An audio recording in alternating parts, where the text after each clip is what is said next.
So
ಸ್ನೇಹಿತರೆ, ಇಲ್ಲಿ ಬಂದಿರತಕ್ಕಂಥ ನಿಮ್ಮ ಎಲ್ಲರಿಗೂ ಜೋರಾಗಿ ಚಪ್ಪಾಳೆ.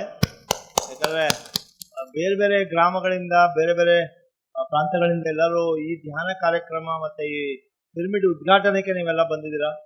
ನಿಮ್ಮೆಲ್ಲರಿಗೂ ಧನ್ಯವಾದ, ವಂದನೆಗಳು. ಮತ್ತು ವೇದಿಕೆಯಲ್ಲಿ ಇರುವಂಥ ಎಲ್ಲ ಹಿರಿಯರಿಗೂ, ಎಲ್ಲ ಮಾಸ್ಟರ್ಸ್ಗೂ, ಆತ್ಮಮಿತ್ರರಿಗೂ ಎಲ್ಲರಿಗೂ ನಮಿಸುತ್ತಾ, ನಮ್ಮ ಗುರುಗಳಾದಂಥ ಬ್ರಹ್ಮಶ್ರೀ ಪಿತಾಮಹ ಪತ್ರಿಜಿಯವ್ರನ್ನ ನಮಿಸ್ತಾ, ಸ್ನೇಹಿತರೆ, ಇದೇ ಥರ 18 ವರ್ಷ ಅಂತ ಹೇಳಿದ್ರೆ ಅವ್ರು 18 ಸೂತ್ರಗಳನ್ನ ಪಾಲಿಸ್ಕೊಂಡು 18 ವರ್ಷ ಮಾಡ್ಕೊಂಡಿದ್ದಾರೆ ಅಂತ ಹೇಳ್ತಾ ಇದ್ರು. ಈಗ ಯಾಕಂದ್ರೆ ಪತ್ರಿಜಿಯವರು 18 ಸೂತ್ರಗಳು, ಸರಳ ಸೂತ್ರಗಳನ್ನ ಕೊಟ್ಟಿದ್ದಾರೆ. ಸ್ನೇಹಿತರೆ, ನಾನು ನನ್ನ ಬಗ್ಗೆ ಹೇಳಬೇಕು ಅಂತ ಹೇಳಿದ್ರೆ, ನಾನು 2009ನೇ ಇಸ್ವಿ 10ನೇ ಇಸ್ವಿಯಲ್ಲಿ ನಾನು ಧ್ಯಾನಕ್ಕೆ ಬಂದೆ. ನನ್ನ ಗುರುಗಳಾದಂಥ ಬ್ರಹ್ಮಶ್ರೀ ಪಿತಾಮಹ ಪತ್ರಿಜಿಯವರನ್ನ ಕೇವಲ ಎರಡೇ ಬಾರಿ ನಾನು ಅವ್ರನ್ನ ಭೇಟಿ ಮಾಡಿದಷ್ಟರಲ್ಲಿ ನನಗೆ ನನ್ನ ಜೀವನದ ಎಲ್ಲ ಗೊಂದಲಗಳು ಮಾಯ ಆಯಿತು ಅಂತ ಹೇಳ್ಬೋದು. ಯಾಕಂದ್ರೆ ಧ್ಯಾನದ ಮಾರ್ಗವನ್ನು ನನಗೆ ಕಲ್ಪಿಸ್ಕೊಟ್ರು, ಧ್ಯಾನದ ಸರಳ ಸೂತ್ರಗಳನ್ನು ಹೇಳ್ಕೊಟ್ರು. ಇದು ಏನ್ ಸೂತ್ರಗಳು ಅಂತ ಹೇಳಿದ್ರೆ, ಪಿರಮಿಡ್ ಸ್ಪಿರಿಚುವಲ್ ಸೊಸೈಟೀಸ್ ಮೂವ್ಮೆಂಟ್ನ ಮೂಲ ಸ್ತಂಭಗಳು ಅಂತ ಹೇಳ್ಬೋದು, ಮೂಲ ಸೂತ್ರಗಳು ಅಂತ ಹೇಳ್ಬೋದು. 18 ಸೂತ್ರಗಳನ್ನ ಪತ್ರಿಜಿ ಅವರು ನಮಗೆಲ್ಲ ಕಲ್ಪಿಸ್ಕೊಟ್ಟಿದ್ದಾರೆ. ಅದು ಪ್ರಾಯೋಗಿಕವಾಗಿದೆ, ಸರಳವಾಗಿದೆ ಅಂತ ಹೇಳ್ಬೋದು. ಅದರಲ್ಲಿ ಮೂಲ ಸ್ತಂಭಗಳು ಅಂತ ಹೇಳಿದ್ರೆ, ಎಲ್ಲರೂ ಧ್ಯಾನ ಮಾಡೋದು, ಸ್ವಧರ್ಮ ಪಾಲನೆ ಮಾಡೋದು. ಓಕೆ, ಸ್ವಧರ್ಮ ಪಾಲನೆ ಮಾಡೋದು ಅಂದ್ರೆ ಏನು? ನಾನು ನನ್ನನ್ನು ಉದ್ಧರಿಸ್ಕೊಳ್ಳೋದು, ನನ್ನನ್ನು ನಾನು ಉದ್ಧರಿಸ್ಕೊಳ್ಳೋದು ಅಂದ್ರೆ ನಾನು ಧ್ಯಾನಕ್ಕೆ ನನ್ನ ಸಮಯವನ್ನು ಕೊಡೋದು. ಸಮಯ ಸಿಕ್ಕಿದಾಗ ಧ್ಯಾನ ಮಾಡೋದಲ್ಲ, ಸಮಯ ಮಾಡಿಕೊಂಡು ನಾವು ಧ್ಯಾನ ಮಾಡಬೇಕು ಅನ್ನೋದು ನಾವು ಹೇಳ್ಬೇಕು. ಯಾಕಂದ್ರೆ ನಾವು ಸಾಕಷ್ಟು ಎಲ್ಲ ಕಡೆ ವಾಡಿಕೆ ಆಗ್ಬಿಟ್ಟಿದೆ. ಸರ್, ಸಮಯ ಸಿಕ್ಕಿದಾಗೆಲ್ಲ ಧ್ಯಾನ ಮಾಡ್ತೀವಿ ಅಂತ ನಾ ಹೇಳಿದೆ. ಸಮಯ ಸಿಗೋದು ಎಲ್ಲಿದೆ? ಅರ್ಧ ಕೆಜಿ ನನಗೂ ಕೊಡಿಸಿ, ನಾನು ತಗೊಳ್ತೀನಿ ಅಂತ ಹೇಳ್ಬೇಕಾಗತ್ತೆ. 1 ಕೆಜಿ ಕೊಟ್ರೆ ಸಮಯ ಎಲ್ಲರೂ ತಗೊಳ್ತಿರಲ್ಲ. ಎಲ್ಲರೂ ಸಿಕ್ಕಿದ್ರೆ ಎಕ್ಸ್ಟ್ರಾ 24 ಗಂಟೆ ಬಿಟ್ಟು ಇನ್ಯಾರಿಗಾರು ಇದೆಯಾ ಎಕ್ಸ್ಟ್ರಾ ಸಮಯ? ಆ 24 ತಾಸಲ್ಲಿ ನಾನು ಧ್ಯಾನಕ್ಕೆ ಬಂದಾಗಿಂದ ನಾನು ಪಾಲಿಸಿರೋದು ಒಂದೇ ಸೂತ್ರ, ಅಂದ್ರೆ ಸ್ವಧರ್ಮ. ಅಂದ್ರೆ ನಾನು ಧ್ಯಾನ ಮಾಡದೇ ಇರುವಂತ ದಿನಾನೇ ಇಲ್ಲ.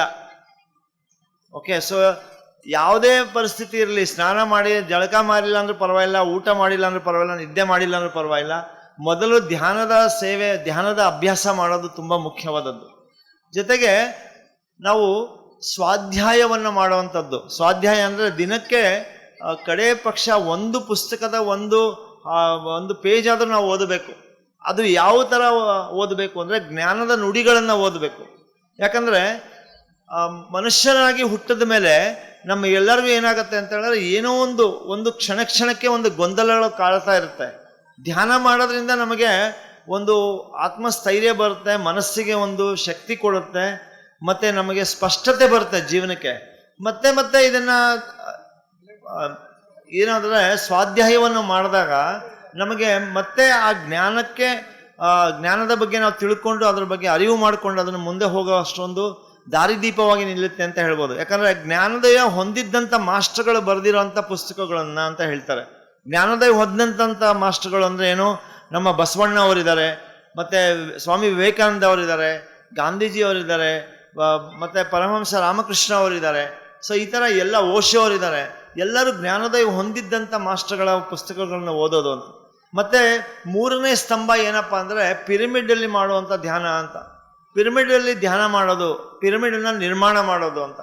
ಈಗ ಪಿರಮಿಡ್ ಅನ್ನ ನಾವು ಏನ್ ಹೇಳ್ಬೋದು ಅಂತ ಹೇಳಿದ್ರೆ ಸ್ನೇಹಿತರೆ, ಪಿರಮಿಡ್ ಈ ಜಗಕ್ಕೆ, ಈ ಯುಗಕ್ಕೆ ಬೇಕಾಗಿರುವಂತ ಆಧುನಿಕ ದೇವಾಲಯಗಳು ಅಂತ ಹೇಳ್ಬೋದು. ಸೊ ಈ ದೇವಾಲಯಗಳು ಏನು? ಈ ದೇವಾಲಯ ಅಂದ್ರೆ ಏನು? ಶಿವಾಲಯ ಅಂತಾನೆ ಹೇಳ್ಬೋದು. ಶಿವಾಲಯದಲ್ಲಿ ಏನ್ ಮಾಡ್ತಾನೆ ಶಿವ? ಏನ್ ಮಾಡ್ತಾರೆ? ಧ್ಯಾನ ಮಾಡ್ತಾರೆ. ಸೊ ನಮಗೆ ಈ ಯುಗಕ್ಕೆ, ಈ ನಮ್ಮ ಮಾನವ ಕುಲಕ್ಕೆ ಬೇಕಾಗಿರೋದಂಥದ್ದು ಎಲ್ಲ ಕಡೆ ಈ ಆಧುನಿಕ ಈ ಪಿರಮಿಡ್ ಅನ್ನೋ ಈ ಒಂದು ಯಂತ್ರ ನಮಗೆ ಬೇಕು. ತಂತ್ರ ಅನ್ನೋದು ಆನಾಪಾನಸತಿ ಧ್ಯಾನ, ಉಸಿರಾಟದ ಮೇಲೆ ಗಮನ ಕೊಡುವಂಥದ್ದು. ಯಂತ್ರ ಅಂತ ಹೇಳೋದು ಈ ಆಧುನಿಕ ದೇವಾಲಯ. ಈ ದೇವಾಲಯಗಳು ಎಲ್ಲೆಲ್ಲಿದೆಯೋ ಅದೆಲ್ಲ ಧ್ಯಾನ ಮಾಡಬೇಕು. ಮತ್ತೆ ಈ ಕಾಲಕ್ಕೆ ಇಲ್ಲಿವರೆಗೂ ಇರುವಂಥ ಎಲ್ಲ ದೇವಾಲಯಗಳು ಸಹ ಧ್ಯಾನಾಲಯಗಳಾಗಬೇಕು. ಎಲ್ಲೇ ನಾವು ದೇವಸ್ಥಾನಗಳ ಹೋದ್ರೂ ನಾವೆಲ್ಲ ಧ್ಯಾನದ ಅಭ್ಯಾಸ ಮಾಡಕ್ಕೆ ಶುರು ಮಾಡಬೇಕು. ಯಾಕಂದ್ರೆ ಅಲ್ಲಿ ದೇವರ ಕೆಲಸ ಮಾಡಬೇಕು ಅಂತ ಹೇಳಿದ್ರೆ ಮೊದಲು ಮಾಡಬೇಕಾಗಿರೋಂಥ ಧ್ಯಾನದ ಕೆಲಸ ಅಂತ ಹೇಳ್ಬೋದು ಸ್ನೇಹಿತರೆ. ಮತ್ತೆ ಇದೆಲ್ಲ ಈ ಥರ ನೀವೆಲ್ಲ ಸೇರ್ಕೊಂಡಿದ್ದೀರಾ, ಇದೆಲ್ಲ ಸಜ್ಜನ ಸಾಂಗತ್ಯ ಅಂತ ಹೇಳಬೇಕು. ಈ 4 ಸ್ತಂಭಗಳು ನಮಗೆ ಪತ್ರಿಜಿಯವರು ಕೊಟ್ಟಿದ್ದಾರೆ. ಮತ್ತೆ ಈ ಎಲ್ಲ 4 ಸ್ತಂಭಗಳಿಗೆ ಮೇಲಿನ ಗೋಪುರ ಇರುತ್ತಲ್ಲ, ಒಂದು ಮನೆ ಕಟ್ಟಬೇಕಂದ್ರೆ 4 ಸ್ತಂಭ ಇರಬೇಕಲ್ವಾ? 4 ಸ್ತಂಭ ಮುಖ್ಯವಾಗಿ ಬೇಕು. ಆ ಮೇಲಿನ ಗೋಪುರ ಬೇಕು, ಚಾವಣಿ ಬೇಕು. ಆ ಚಾವಣಿ ಏನು ಅಂದ್ರೆ ಶಾಕಾಹಾರಿಯಾಗಿರೋದು. ಇದು ಶಾಕಾಹಾರಿ ಆಗದೇ ಇದ್ರೆ ರಾಮನಾಗಿರೋನು ರಾವಣನಾಗ್ತಾನೆ. ರಾವಣ ಆಗ್ಬೇಕೋ ರಾಮನಾಗ್ಬೇಕೋ? ಸೊ ನಾವು ರಾಮನಾಗ್ಬೇಕು ಅಂತ ಹೇಳಿದ್ರೆ ಇಬ್ರು ಜ್ಞಾನಿಗಳೇ, ಇಬ್ರು ಋಷಿಗಳೇ, ಇಬ್ರು ತಪಸ್ವಿಗಳೇ, ಸಾಧ್ವಿಗಳೇ. ಬಟ್ ಈಗೇನಂದ್ರೆ ಒಬ್ರು ಹಿಂಸೆ ಕಡೆಗೆ ಹೋಗ್ತಾರೆ, ಒಬ್ರು ಅಹಿಂಸೆ ಕಡೆಗೆ ಹೋಗ್ತಾರೆ.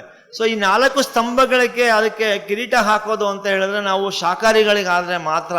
ಎಲ್ಲರೂ ನನಗೆ ಏನು ಖುಷಿ ಆಯ್ತು ಅಂತ ಹೇಳಿದ್ರೆ, ಇವತ್ತು ಬೆಳಿಗ್ಗೆ ಕೋಟೇಶ್ವರ್ ಸರ್ ಹೇಳ್ತಾ ಇದ್ರು, ಈ ಗ್ರಾಮದಲ್ಲಿ ಎಲ್ಲೂ ಏನು ಮಾಂಸವನ್ನ ಮಾರುವಂಗಿಲ್ಲ, ಮಾಂಸ ಅಂತ ತಿನ್ನೋಂಗಿಲ್ಲ ಅಂತ. ಸೊ ಈ ಗ್ರಾಮದ ಪ್ರಾಂತದವರು ಎಲ್ಲರಿಗೂ ಜೋರಾಗಿ ಚಪ್ಪಾಳೆ ಅಂತ ಹೇಳ್ಬೋದು. ಯಾಕಂದ್ರೆ ನಾವು ಏನು ಕೆಲಸ ಮಾಡದೇ ಇದ್ರು ಮೊದಲನೇದಾಗಿ ಅಹಿಂಸಾ ಧರ್ಮವನ್ನು ಪಾಲಿಸಬೇಕು ಅಂತ ಹೇಳೋದು.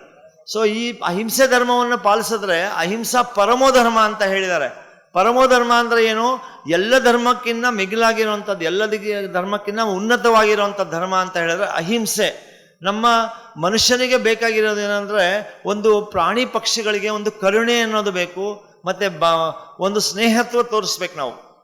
ಸೊ ಸ್ನೇಹಿತರೆ, ಈ 5 ತತ್ವಗಳನ್ನು ನಮ್ಮ ಪಿರಮಿಡ್ ಸ್ಪಿರಿಚುವಲ್ ಸೊಸೈಟೀಸ್ ಮೂವ್ಮೆಂಟ್ಸ್ ಬಗ್ಗೆ ಹೇಳಬೇಕು ಅಂತ ನನಗೆ ಅನಿಸ್ತು. ನಮಗೆಲ್ಲರಿಗೂ ಗೊತ್ತಿರ್ಬೋದು, ಆದರೂ ಒಂದು ಮನವರಿಕೆ ಆಗಲಿ ಅಂತ ಹೇಳ್ತಾ ಇದ್ದೀನಿ.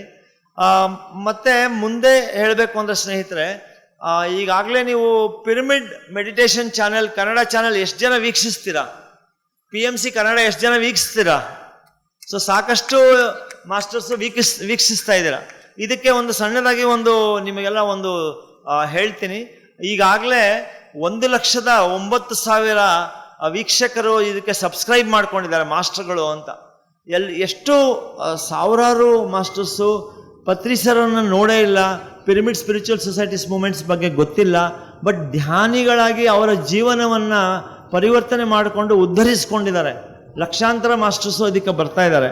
ಜೊತೆಗೆ ಇಲ್ಲಿ ಜ್ಞಾನದ ವಿಡಿಯೋಗಳು, ಮತ್ತು ಅನುಭವದ ವಿಡಿಯೋಗಳು, ಮತ್ತು ಧ್ಯಾನದ ಬಗ್ಗೆ ವಿಡಿಯೋಗಳು, ಪತ್ರಿಜಿಯವರ ಎಲ್ಲ ನುಡಿಮುತ್ತುಗಳು ಎಲ್ಲವೂ 5,600 ವಿಡಿಯೋಸ್ಗಿನ್ನ ಜಾಸ್ತಿ ಇದರಲ್ಲಿ ವಿಡಿಯೋಸ್ ಇದೆ.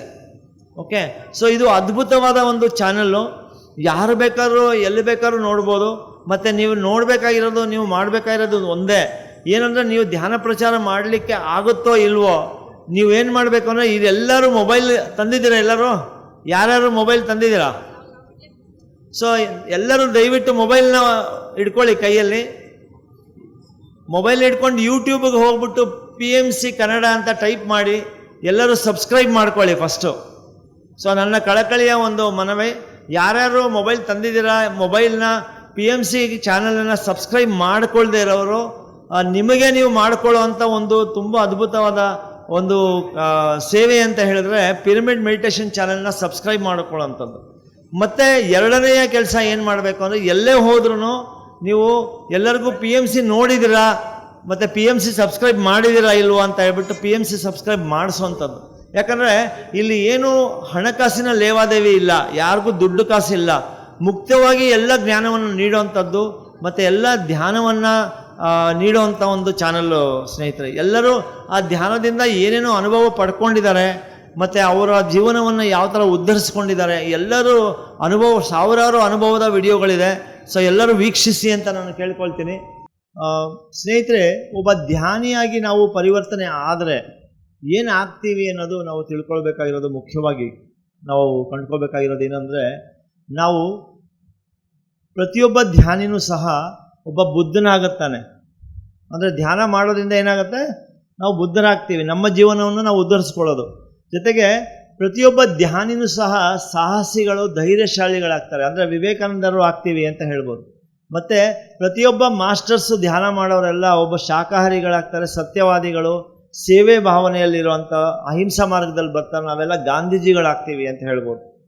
ಓಕೆ, ಸೊ ಸ್ನೇಹಿತರೆ, ನಾವೆಲ್ಲ ಧ್ಯಾನ ಮಾಡೋದ್ರಿಂದ ಏನಾಗುತ್ತೆ ಅಂದರೆ, ಯಾವ್ಯಾವ ಋಷಿಗಳು ಏನೇನು ಜ್ಞಾನ ಪಡ್ಕೊಂಡಿದ್ದಾರೆ, ಯಾರ್ಯಾರೋ ಜ್ಞಾನದೇವ ಹೊಂದಿದ್ದಂಥ ಮಾಸ್ಟರ್ಗಳ ಒಂದು ಮಾತುಗಳು, ಅವರ ಮಾರ್ಗದರ್ಶನ, ಇವೆಲ್ಲರೂ ನಮ್ಮಲ್ಲೇ ನಮ್ಮ ದೀಪವನ್ನು ನಾವು ನಮ್ಮ ಅಪ್ಪೋ ದೀಪವ ಅಂತ ಏನು ಬುದ್ಧನವರು ಹೇಳಿದ್ದಾರೆ, ಇದನ್ನು ನಾವು ನಮ್ಮ ದೀಪವನ್ನು ನಾವು ಹಚ್ಚಿದಾಗ ಇವೆಲ್ಲ ಜ್ಞಾನವು ನಮ್ಮಲ್ಲೇ ಪುಟಿಸುತ್ತೆ ಅಂತ ಹೇಳೋಕ್ಕೆ ನಾನು ಇಷ್ಟಪಡ್ತೀನಿ. ಸೊ ಸ್ನೇಹಿತರೆ, ನಾವೆಲ್ಲರೂ ಇದೇ ಥರ ಮತ್ತೆ ಈ ಉತ್ತರ ಕರ್ನಾಟಕದಲ್ಲಿ ಈ ಏನು ಮಾದರಿಯಾಗಿ ನಿರ್ಮಾಣ ಆಗಿದೆ ಪಿರಮಿಡನ್ನು, ಇದೇ ಥರ ಎಲ್ಲರೂ ನಾವು ಜೋಡಿಯಾಗಿ ಸಂಸಾರದ ಸಮೇತ ನಿರ್ಮಾಣವನ್ನು ಸಾಧಿಸ್ತಾ ಈ ಧ್ಯಾನದ ಮಾರ್ಗದಲ್ಲಿ ನಾವೆಲ್ಲ ನಡೆಯೋಣ ಅಂತ ನಾವು ಕೇಳ್ಕೊಳ್ತಾ, ಸೊ ನಿಮ್ಮೆಲ್ಲರಿಗೂ ನಮಸ್ಕರಿಸುತ್ತಾ ನಾನು ಮಾತು ಮುಗಿಸ್ತೀನಿ. Thank you. PMC Kannada channel ಅನ್ನು ಲೈಕ್ ಮಾಡಿ, ಶೇರ್ ಮಾಡಿ, ಸಬ್ಸ್ಕ್ರೈಬ್ ಮಾಡಿ ಮತ್ತು ಮಾಡಿಸಿ. ಎಲ್ಲರಿಗೂ ಧನ್ಯವಾದಗಳು.